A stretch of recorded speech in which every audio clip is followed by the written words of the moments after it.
আল্লাহর হাবিব সাল্লাল্লাহু আলাইহি ওয়াসাল্লাম কোথাও গেলেই প্রথমে মসজিদ বানাতেন। কি বানাতেন? মসজিদ বানাতেন। মক্কা থেকে হিজরত করে মদিনায় আসলেন, কোবায় থাকলেন কয়েক সপ্তাহ। কোবা পল্লীতে তিনি মসজিদ বানালেন, মসজিদ কোবা। ওখানে প্রতি শনিবার কেউ যদি অজু করে ওখানে যে 2 রাকাত নামাজ পড়ে, একটা কবুল উমরার সওয়াব আল্লাহ তাআলা তার আমলনামায় দিয়ে দেয়। মসজিদে কোবা বানালেন। তারপরে মদিনায় এসে মসজিদে নববী বানালেন আল্লাহর হাবিব সাল্লাল্লাহু আলাইহি ওয়াসাল্লাম, মসজিদে নববী। এটা ছিল আল্লাহ রাসূল সাল্লাল্লাহু আলাইহি ওয়াসাল্লামের বৈশিষ্ট্য। কোথাও গেলেই তিনি মসজিদ বানাতেন। মসজিদে নববী, হায় রে, এখন তো কত সুন্দর মসজিদ আমরা দেখি, আমরা যে সালাত পড়ি। আল্লাহর হাবিব সাল্লাল্লাহু আলাইহি সাল্লামের সময় মসজিদে নববী কি এরকম ছিল? কথা বলেন। ফ্লোর ছিল বালুর ফ্লোর। কিসের ফ্লোর? আমাদের মসজিদের ফ্লোর কিসের? টাইলস। আল্লাহর হাবিব সাল্লাল্লাহু আলাইহি ওয়াসাল্লামের মসজিদে বালি নিচে, এই বালিতেই নামাজ পড়তেন। বৃষ্টি হলে কাদামাটি হয়ে যেত, কাদামাটিতেই সেজদা করতেন। সেজদা করলে কাদার মাটি আল্লাহর হাবিব সাল্লাল্লাহু আলাইহি ওয়াসাল্লামের নাকে আর কপালে লেগে যেত। তিনি সালাম ফিরিয়ে সাহাবাদের দিকে মুখ ফিরিয়ে বসলে দেখতেন প্রতিটা সাহাবীর নাকে আর কপালে কাদার মাটি মিশে আছে। তার মানে প্রিয় নবী সাল্লাল্লাহু আলাইহি ওয়াসাল্লামের মসজিদে নববী ছিল কাঁচা, কিন্তু মুসল্লি ছিল পাকা। আমাদের মসজিদগুলা হয়েছে পাকা, কিন্তু মুসল্লি কাঁচা, ঠিক কিনা? ফজরের সালাতে মানুষ নাই। ইমাম সাহেব আছেন কে কে এলাকায়? দেখি ইমাম, মসজিদের ইমাম। মাশাআল্লাহ। আপনাদের এইখানে ওই মসজিদে ফজরের নামাজে কয় কাতার হয়? 5 জন 6 জন। কেনে এত কম? কেনে? হ্যাঁ, আসে না, আসতে চায় না লোকজন। তো এই যে 5-6 জন ফজরের সালাতে, কল্পনা করতে পারেন ফজরের সালাতে এত কম লোক। যেদিন ফজরের জামাতের দৃশ্য আর জুমার নামাজের দৃশ্য একরকম হয়ে যাবে, ওই দিনই বাংলাদেশে ইসলাম কায়েম হয়ে যাবে। এখন স্লোগান তুলে বিপ্লব বিপ্লব, ইসলামী বিপ্লব। আর ফজরের সময় আমি কম্বলের ভিতরে, আছে না নাই? কোনো বিপ্লব হবে না। ফজরের নামাজ জামাতে পড়ুন, সকালটারে বরকতময় করে দিবে কে? আল্লাহর হাবিব সাল্লাল্লাহু আলাইহি ওয়াসাল্লামের মসজিদ ছিল সবার জন্য উন্মুক্ত, এখানে সবাই আসতে পারত। এজন্য মসজিদ হবে সবার। আমরা মসজিদের আবাদকারী হতে চাই।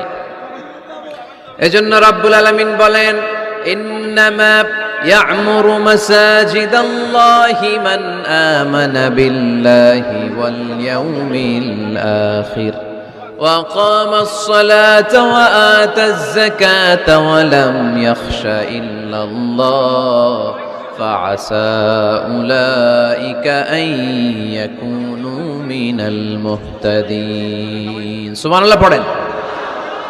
রব্বুল আলামিন বললেন, মসজিদের আবাদকারী হবে তারা যারা আল্লাহর প্রতি ঈমান আনে, আখিরাতের প্রতি ঈমান আনে, যারা সালাত কায়েম করে, যারা যাকাত আদায় করে, যারা দুনিয়ার কাউকে ভয় পায় না, ভয় পায় একজনকে। চিল্লায় বলেন তিনি কে? যাদের হৃদয়ে আছে আল্লাহর ভয়, তারা কবু পথ ভুলে যায় না।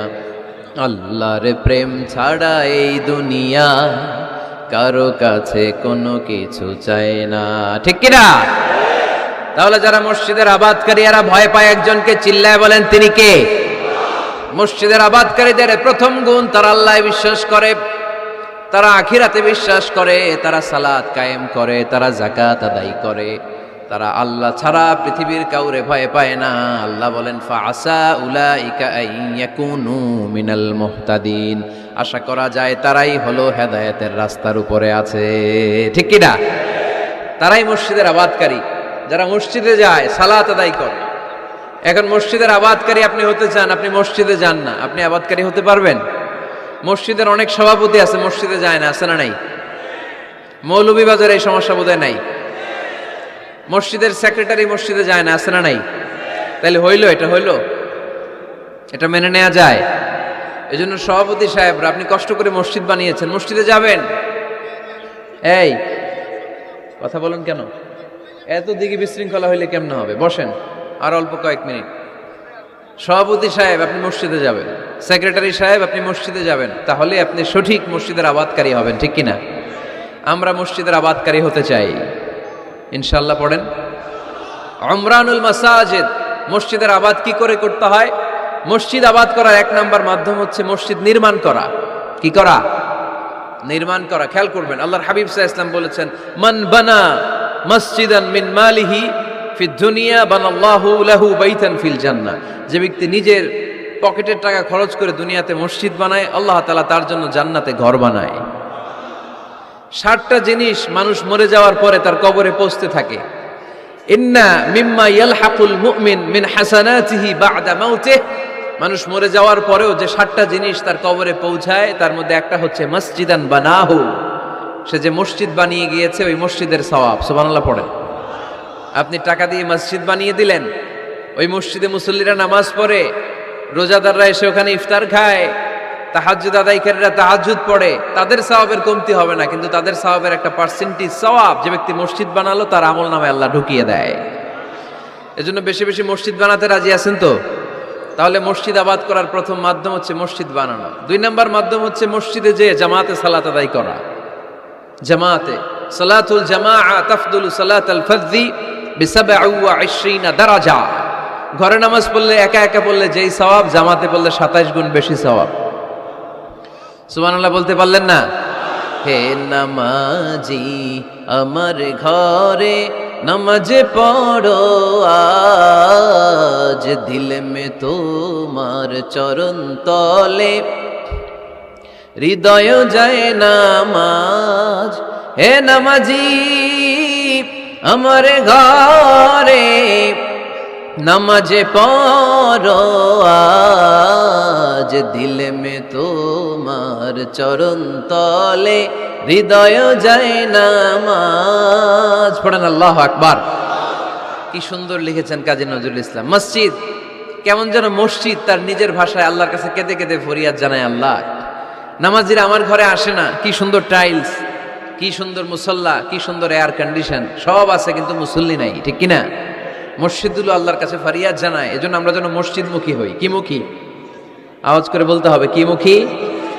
মসজিদমুখী। তাহলে মসজিদ আবাদের 1 নাম্বার পদ্ধতি মসজিদ বানানো। 2 নাম্বার মসজিদে বেশি বেশি যে জামাতে সালাত আদায় করা। 3 নাম্বারে মসজিদের সাথে সম্পর্ক জুড়ে দেওয়া, হৃদয়টা যেন সবসময় মসজিদের সাথে লেগে থাকে। আল্লাহর হাবিব সাল্লাল্লাহু আলাইহি ওয়াসাল্লাম বললেন, সাবআতুন ইউযিল্লুহুমুল্লাহু ফি যিল্লিহি ইয়াওমা লা যিল্লা ইল্লা যিল্লু। 7 শ্রেণীর ব্যক্তিকে আল্লাহ তাআলা কিয়ামতের দিন আরশের নিচে ছায়া দিবে, যেদিন আল্লাহর আরশের ছায়া ছাড়া কোনো ছায়া পৃথিবীতে থাকবে না। সেই দিনটা কি এই দিনের মতো? কিয়ামতের দিনটা আজকের এই দিনের মতো হবে? 50,000 বছর হবে। এটা লেন্থ, এটা ডিউরেশন। কাআন সাফসাফা লা তারা ফিহা ইওয়াজা ওয়ালা আমতা। লেভেল প্লেইং ফিল্ড, তামার জমিন। একটু কল্পনা করেন তো ওই দিনটা কত ভয়ঙ্কর। বাবা ছেলেরে চিনবে না ওই দিন, ছেলে বাবারে চিনবে না, স্ত্রী স্বামীকে চিনবে না, স্বামী স্ত্রীকে চিনবে না, পীর সাহেব মুরিদ চিনবে না, মুরিদ পীর সাহেবকে চিনবে না, নেতা কর্মীকে চিনবে না, কর্মী নেতাকে চিনবে না। হায় হায়, ইয়া নাফসি ইয়া নাফসি বলে কাঁদবে। সূর্যটা মাথার কাছে চলে আসবে, সূর্যের তাপে মাথার মগজগুলো গলে গলে নাকের ছিদ্র আর কানের ছিদ্র দিয়ে টপ টপ করে বেয়ে বেয়ে পড়বে। তৃষ্ণায় মানুষগুলো পাগল পাড়া, জিহ্বাটা বের হয়ে নাভি পর্যন্ত ঝুলতে থাকবে। সেদিন সবাই পাগলের মতো ছুটতে থাকবে, কোনো ছায়া নাই আল্লাহর আরশের ছায়া ছাড়া। আল্লাহর হাবিব বললেন, 7 শ্রেণীর ব্যক্তিকে আল্লাহ তাআলা আরশের নিচে ছায়া দিবেন। এর মধ্যে 1 শ্রেণীর ব্যক্তি, রাজুলুন কলবুহু মুআল্লাকুন বিল মাসাজিদ। ওই ব্যক্তি যার হৃদয়টা সবসময় আল্লাহর মসজিদের সাথে লেগে থাকে। মসজিদের সাথে যার হৃদয় লেগে থাকে তাকে আরশের নিচে ছায়া দিবে কে? এজন্য মসজিদের সাথে যেন আমাদের হৃদয়গুলো লেগে থাকে। অনেকেই দেখবেন এত ভালো নামাজে, জোহর পরে টেনশন করে আসরটা কই পড়বো, আসর পরে চিন্তা করে মাগরিবের সময় আমি কোথায় থাকবো, মাগরিবের সময় টেনশন, ইস এশাটা হয়ে গেলেই তো শেষ। এরকম লোক আছে না নাই? এদেরকে সেই কঠিন ভয়াবহ দিনে আরশের নিচে ছায়া দিবে কে? তারপরে মসজিদ আমাদের 4 নাম্বার পদ্ধতি, মসজিদকে পরিচ্ছন্ন রাখা, মসজিদকে ঝাড়ু দেয়া। মসজিদকে যারা পরিষ্কার করে তাদের হৃদয়ের যন্ত্রণা দূর করে দেয় কে? সাইয়েদনা ইব্রাহিম আলাইহিস সালাম এবং ইসমাঈল আলাইহিস সালামকে আল্লাহ তাআলা আদেশ করেছেন, তাহহিরা বাইতিয়া লিত-তাইফিনা ওয়াল আকিফিনা ওয়ার রুকআই সুজুদ। হে ইব্রাহিম, ইসমাঈল, বাপ বেটা দুইজন মিলে মসজিদ ঝাড়ু দাও। কি ঝাড়ু দাও? মসজিদেরি ঝাড়ু বড়দার ও কামারে হাত শোনো আমারে মুনাজাত পড়েন শোনো শোনো ইয়া ইলাহি আমারে মুনাজাত শোনো আমারে মুনাজাত পড়েন আমিন। মসজিদ ঝাড়ু দেওয়া মসজিদ আবাদের অন্তর্ভুক্ত। আপনারা কেউ কোনোদিন মসজিদ ঝাড়ু দিয়েছেন নাকি? কে কে দিয়েছেন দেখি? সবাই মসজিদের খাদেম? মাশাআল্লাহ। আমিও দিছি মসজিদ ঝাড়ু, অনেক দিছি। মাশাআল্লাহ, আল্লাহ তুমি কবুল করো।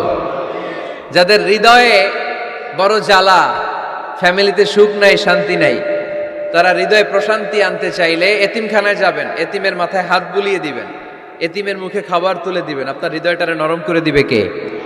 আল্লাহর ঘর মসজিদে যাবেন, নিজ হাতে মসজিদটারে একটু পরিষ্কার করে দিবেন, আপনার জীবনটারে উজালা করে দিবে কে? তাহলে এগুলো করার মাধ্যমে আমরা মসজিদের আবাদ করতে চাই। আমরা মসজিদের আবাদকারী হতে চাই কি চাই না?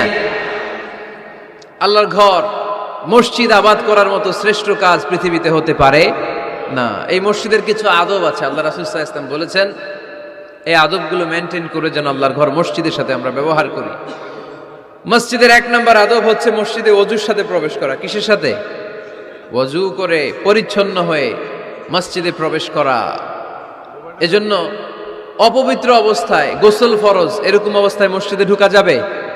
কথা বলেন, ঢোকা যায়? যেই নারীদের মাসিক চলতেছে, মেনস্ট্রুয়েশনাল পিরিয়ড চলতেছে, ওই নারীদের পক্ষে মসজিদে ঢোকা জায়েজ আছে? নাই। তাহলে এটা হলো 1 নম্বর আদব। মসজিদে ঢোকার সময় কি করে ঢুকবো? ওযু করে। আওয়াজ করে বলেন, কি করে ঢুকবো? ওযু করে।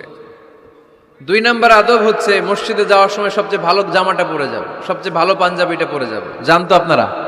না সবচেয়ে সিরাটা পরে যাব? হ্যাঁ, অনেকের নামাজের জন্য একটা পুরান জামা আছে, সিরা পাড়া, এদিকে হাত উঠালে দিতে দেখা যায়, আছে না নাই? সবচেয়ে সিরা পাড়াটা রাখে নামাজের জন্য, কপাল পোড়া।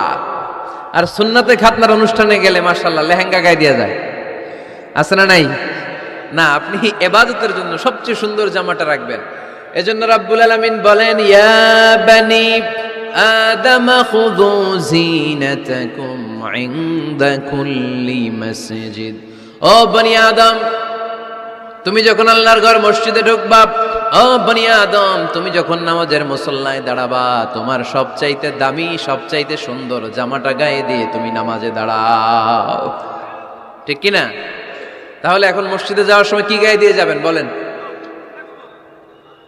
খিতা করবাইন?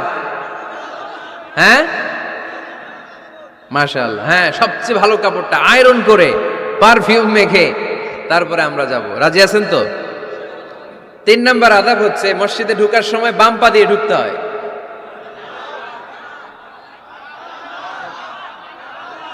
কোন পা? আরো জোরে।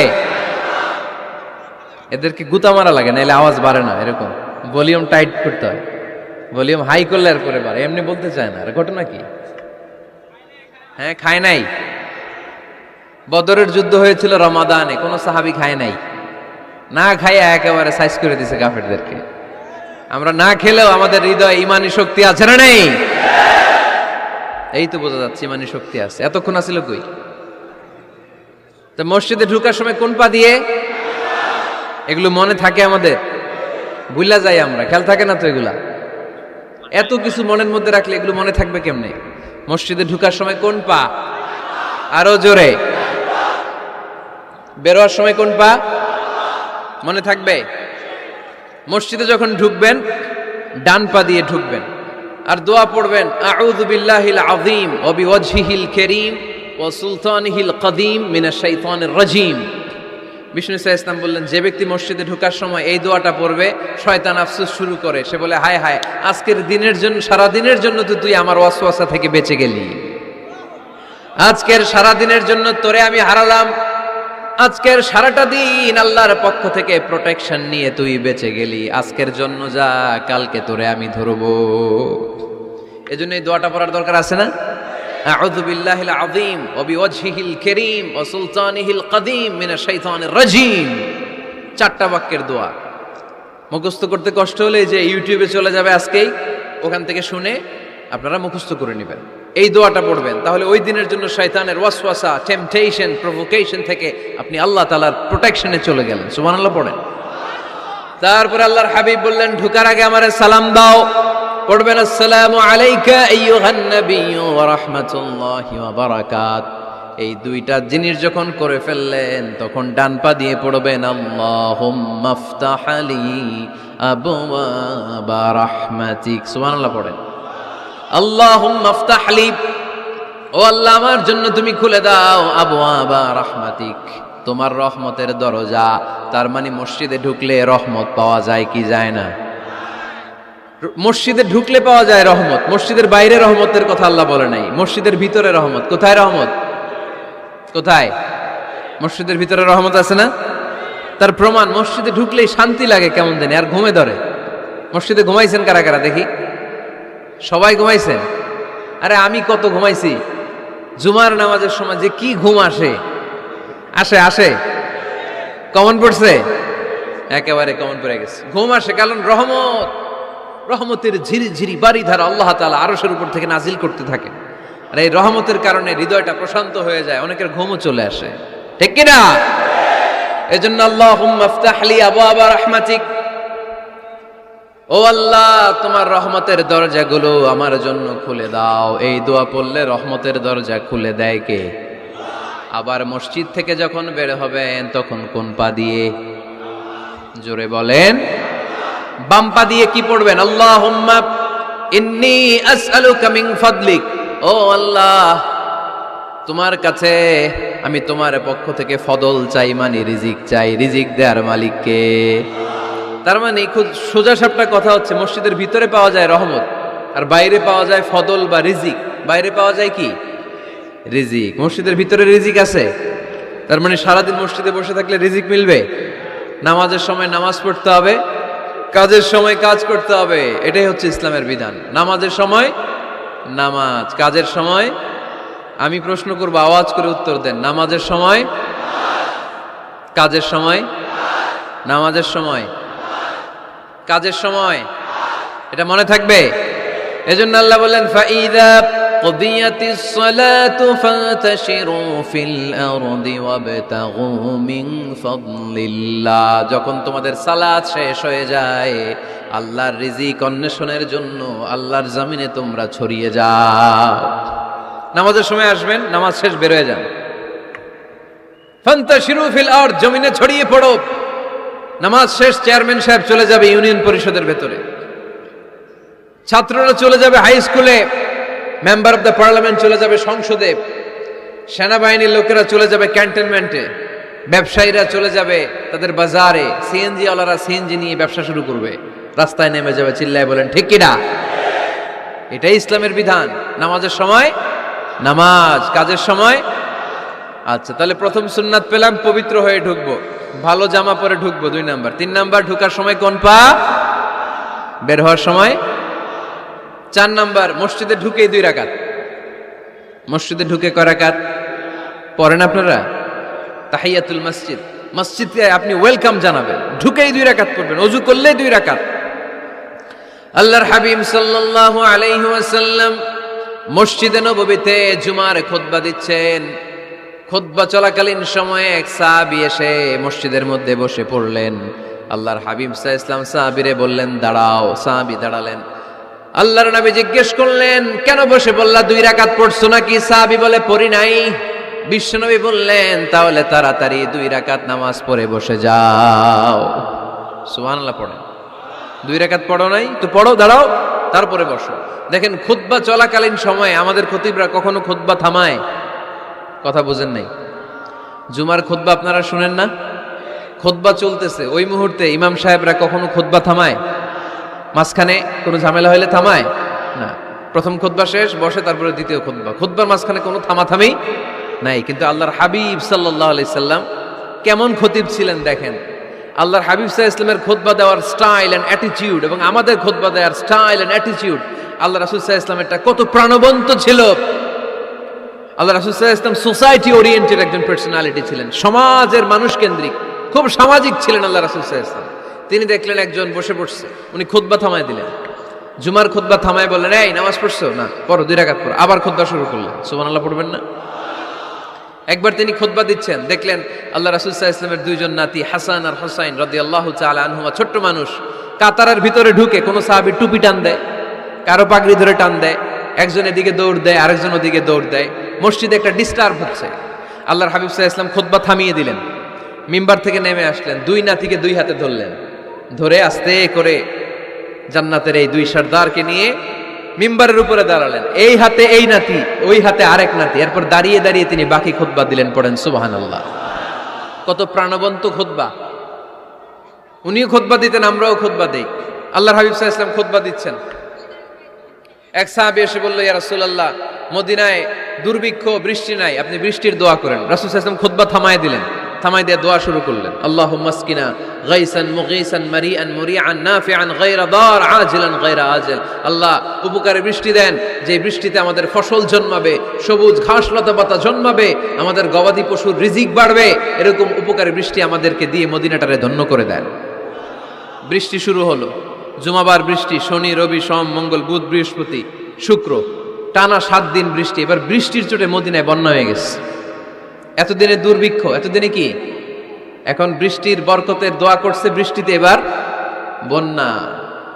যেই সাহাবী বৃষ্টির জন্য দোয়া করতে বলেছিলেন, পরের জুমাবারের খুতবার সময় এসে ওই সাহাবী বলেন, ইয়া রাসূলুল্লাহ, আবার খুতবার মাঝখানে, ইয়া রাসূলুল্লাহ, আর বৃষ্টির দরকার নেই, আর দরকার নেই, এবার বৃষ্টি বন্ধের দোয়া করেন।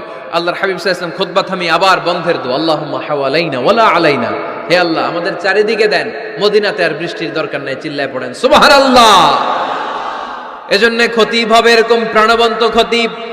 সমাজে কি চলে, কি ক্রাইসিস, কি সংকট, ইয়াংরা কোন সমস্যায় ভোগে, আমাদের রাজনৈতিক অঙ্গনে কি সমস্যা, আমাদের অর্থনৈতিক অঙ্গনে কি সমস্যা, আমাদের সামাজিক অঙ্গনে কি সমস্যা, আমাদের পরিবারগুলোর ভেতরে কি ঝামেলা, প্রত্যেকটা কথা মসজিদের মিম্বার থেকে আসার দরকার আছে না নাই?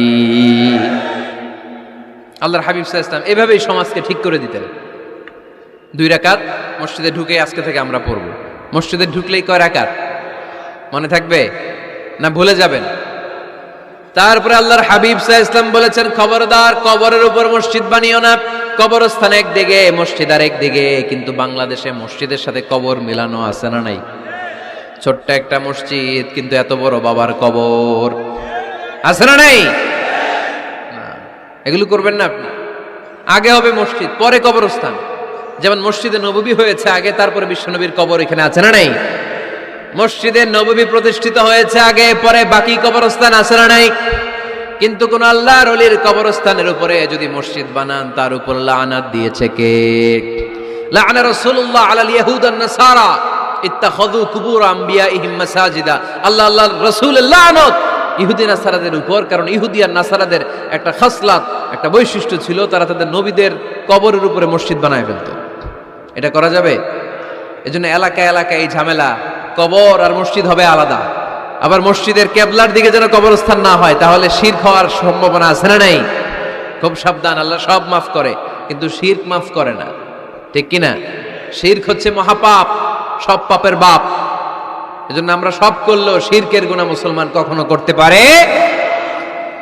এরপর আল্লাহর হাবিব বললেন, মসজিদকে পরিষ্কার পরিচ্ছন্ন রাখো, এটাও মসজিদের আদাব।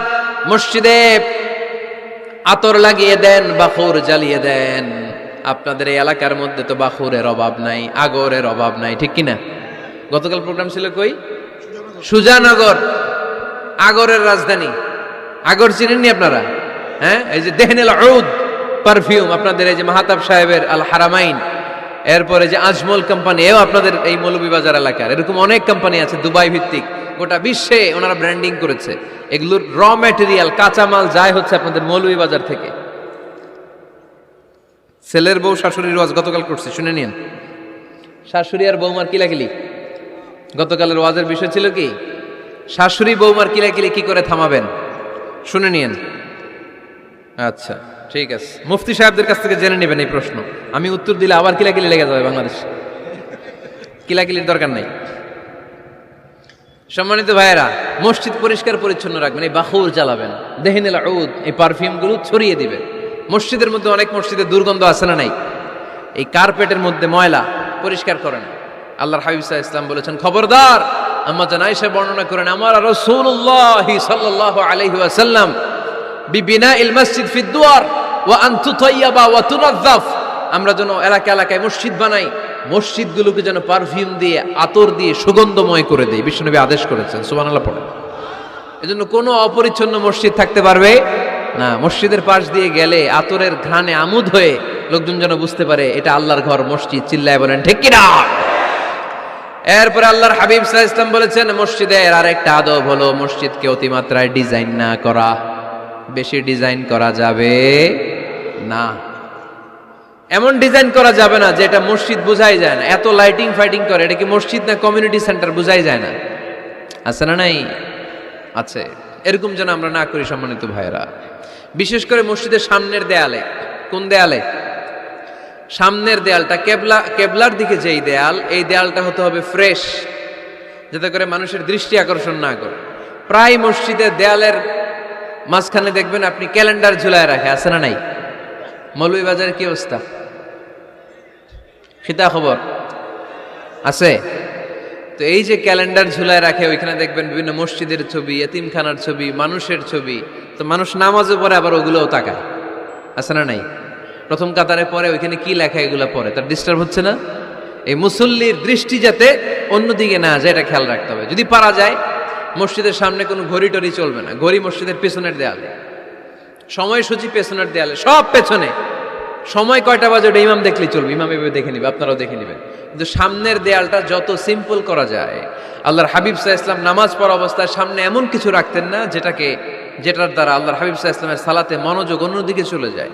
আমরা যখন সালাত পড়ি, যদি অন্যদিকে তাকাই, ফেরেশতার মাধ্যমে আল্লাহ একটা ডাক দেয়, বলে আকবিল, এই বান্দা ফিরে আয়, তোর নজর থাকা দরকার সিজদার জায়গায়, ফিরে আয়। আপনি আবার যখন অন্যদিকে তাকান, আল্লাহ বলে ফিরে আয়, সিজদার দিকে তাকা। আপনি আবার যখন ঘড়ির দিকে তাকান, আল্লাহ বলে আকবিল, ফিরে আয়, সিজদার দিকে তাকা। আপনি যখন আবার অন্যদিকে তাকান, তখন আল্লাহ বলে লা হাজাতা লি ইলা সালাতিক, তোর এই নামাজের দরকার আমার নাই। নাউজুবিল্লাহ পড়বেন না? তোর এই নামাজের দরকার আমার নাই। অজু করে কষ্ট করে যাকে খুশি করার জন্য আপনি সালাতে দাঁড়ালেন, উনি যদি বলে এই নামাজের দরকার নাই, তা কার জন্য নামাজ পড়লেন আপনি? কথা কি বুঝতে পেরেছেন? এই জন্য এলাকার গণ্যমান্য ব্যক্তিবর্গ আছে, আমাদের চেয়ারম্যান সাহেব আছে, আরো অন্যান্য বিজনেস ম্যাগনেটরা আছে। আপনারা মসজিদ যখন নির্মাণ করবেন, সামনের দেয়ালটা যত সাদামাটা হতে পারে ততই ভালো। এমনকি জায়নামাজের মধ্যে এখন কাবা ঘরের ছবি আছে না নাই? আছে না? কি মুসলমান আমরা! নিজের কাবারে নিজে লাথি মারি নামাজের আগে, মনের অজান্তে নিজের কাবাকে নিজে লাথি মারছি। এরকম জায়নামাজ ব্যবহার করা নিষেধ। চিল্লায় বলেন ঠিক কিনা?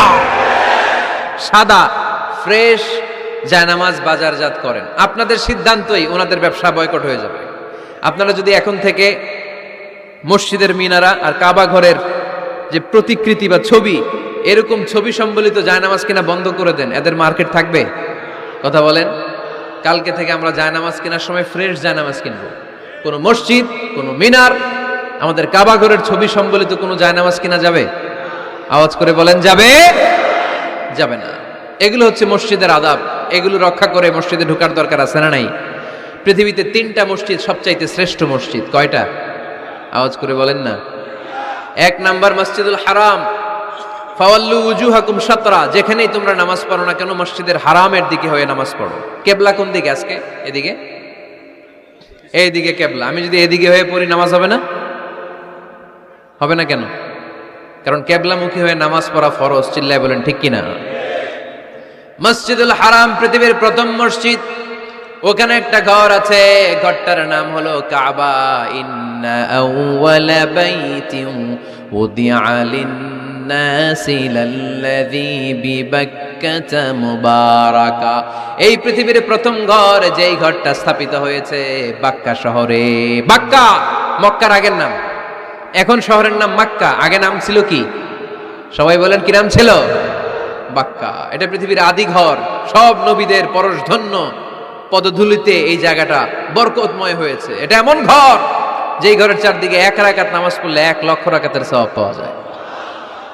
হজ উমরা করেছেন কে কে দেখি? হজ উমরা করেছেন আপনারা না? মাশাআল্লাহ। আমরা যারা করতে পারি নাই, আল্লাহ তাদেরকেও তৌফিক দাও। আমরা যেন এই কাবা ঘরে যে প্রাণ ভরে সালাত আদায় করতে পারি, আল্লাহ তৌফিক দান করো। আমরা যেন মসজিদে নববীতে যে প্রাণ ভরে সালাত পড়তে পারি তৌফিক দান করো।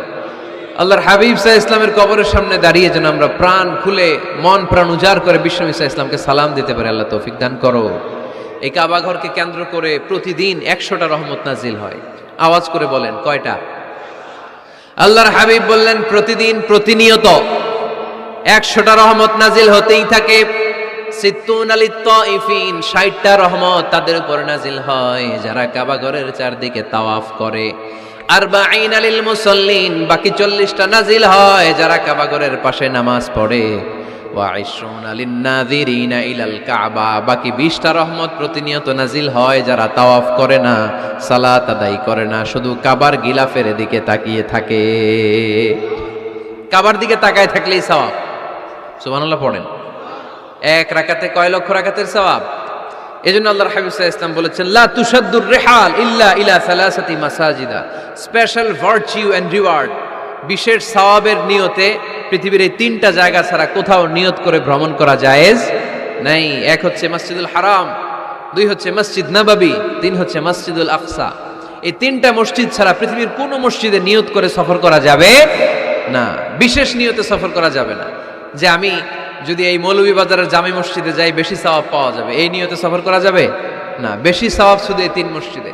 মসজিদুল হারামে 1 রাকাতে কত রাকাতের সওয়াব? কথা কয় না, বুঝে নাই বোধহয়, কয় লক্ষ। আর মসজিদে নববীতে 1 রাকাতে 1000 রাকাতের সওয়াব। আরেক বর্ণনায় আছে 50,000, বর্ণনাটা দুর্বল। সহিহ বর্ণনায় এসেছে 1 রাকাতে 1000 রাকাতের সওয়াব। মসজিদুল আকসায় সালাত পড়লে 1 রাকাতে, এক বর্ণনায় এসেছে 250 রাকাতের সওয়াব, আরেক বর্ণনায় এসেছে 500 রাকাতের সওয়াব। এই 3টা মসজিদ ছাড়া পৃথিবীর অন্য কোনো মসজিদে যে নামাজ পড়লে বেশি সওয়াব হবে এই নিয়তে সফর করা যাবে? চিল্লায় বলেন যাবে। তবে মসজিদটা দর্শন করার জন্য যেতে পারবেন। মসজিদটা দেখতে কেমন, এটার ক্যালিওগ্রাফিক্যাল ডিজাইন কেমন, এটার আর্কিটেকচারাল ডিজাইন কেমন, এটার দৃষ্টিনন্দন সৌন্দর্য কেমন, মসজিদটা দেখতে কেমন, দেখতে যেতে পারবেন। কিন্তু বিশেষ সওয়াব রিওয়ার্ড এই 3টা মসজিদ ছাড়া অন্য কোনো মসজিদের জন্য হবে